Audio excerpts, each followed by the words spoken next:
यानंतर वळूया पुढच्या बातमीकडे। बातमी आहे महानगरपालिकेसाठी उद्धव ठाकरेंनी दिलेल्या महामंत्राची। उद्धव ठाकरेंकडून आज शिवसेना भवनात शाखा प्रमुखांना मार्गदर्शन करण्यात आलं। जे सोडून गेलेले परत येतील त्यांना उमेदवारी द्यायची नाही असं उद्धव ठाकरेंनी बैठकीत सांगितलं। मात्र जो आपल्यासोबत येईल त्याला 100% साथ द्या असं आवाहनही उद्धव ठाकरेंनी केलं। तर विरोधकांना आपल्याला निवडणुकीत गाढायचं आहे, भाजपनं आपला पक्ष आणि चिन्ह चोरलं असं म्हणत ठाकरेंनी भाजपवर हल्लाबोल केला। शाखा प्रमुखांच्या बैठकीत उद्धव ठाकरेंनी काय मार्गदर्शन केलं आपण पाहूया। सोडून गेलेले परत आल्यास उमेदवारी त्यांना मिळणार नाही असं उद्धव ठाकरेंनी ठणकावलं। मनसेसोबत चर्चा सुरू आहे, युतीबाबत आम्ही निर्णय घेऊ असं देखील उद्धव ठाकरेंनी या बैठकीमध्ये स्पष्ट केलेलं आहे। 20 वर्षांनंतर आम्ही दोघं भाऊ एकत्र आलो। जो सोबत येईल त्याला 100% साथ द्या। मुंबईतील सर्व वॉर्डमध्ये तयारी ठेवा, हेवे दावे विसरून तयारीला लागा। भाजप मुख्यमंत्र्यांना टीकेला फक्त ठाकरेच लागतात याचं महत्त्व समजून घ्या।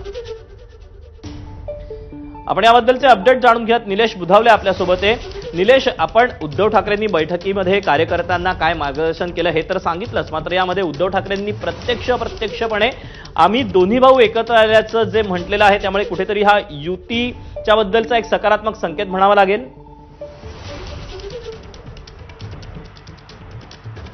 दीपक, आज सायंकाळी 6:30 ते 7:30च्या दरम्यान शिवसेना भवन दादर येथे आज उद्धव ठाकरे यांच्या उपस्थितीमध्ये मुंबईचे शाखा प्रमुख, विभाग प्रमुख यांची बैठक पार पडली आणि या बैठकीमध्ये उद्धव ठाकरेंना मार्गदर्शन करताना काही महत्त्वाच्या गोष्टी अधोरेखित केलेल्या आहेत। 20 वर्षानंतर दोन्ही भाऊ एकत्र येत आहेत, यासोबतच जे आपल्या सोबत येतील त्यांना ताकदीनं मदत करा अशा पद्धतीचे आदेश कार्यकर्त्यांना दिलेले आहेत। खरं तर एकीकडं दोन्ही भावांसंदर्भातला उल्लेख करताना दुसरीकडे सर्व मुंबई महानगरपालिकेतले जे वॉर्ड आहेत तिथे देखील तयारी करा असे देखील स्पष्ट आदेश दिलेले आहेत। मुंबई महानगरपालिकेमध्ये 227 वॉर्ड आहेत, या सगळ्या वॉर्डवर आपली तयारी असली पाहिजे असं देखील त्यांचं म्हणणं आहे।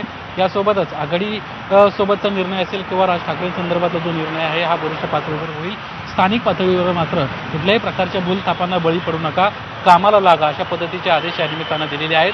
दुसरी महत्त्वाची बाब अशी आहे की मुख्यमंत्री देवेंद्र फडणवीस यांचं रात्री उशिरा जे भाषण झालं त्याला देखील प्रत्युत्तर दिलेलं आहे की मुख्यमंत्री असतील किंवा भाजप असेल यांना टीका करायला ठाकरेच लागतात, याचा अर्थ ठाकरे ब्रँड आहे असं देखील या निमित्तानं त्यांना अधोरेखित केलेलं आहे। भाजपनं आपलं पक्ष आणि चिन्ह चोरलं, त्यामुळं आपल्याला त्यांना धडा शिकवायचा आहे असंही उद्धव ठाकरेंना म्हटलेलं आहे। त्यामुळे कुठेतरी भाजप संदर्भातल्या ज्या काही चर्चा मागच्या काळात होत्या तिथं कुठेतरी फुलस्टॉप दिसतोय, तर दुसरीकडे मनसे आणि आघाडी या संदर्भातला निर्णय अजूनही स्पष्टपणे कुठल्याही प्रकारची जी निर्णय आहे तो झालेला नाहीये। दोन्ही बाबतीमध्ये सध्या तयारी सुरू आहे, चर्चा सुरू आहेत।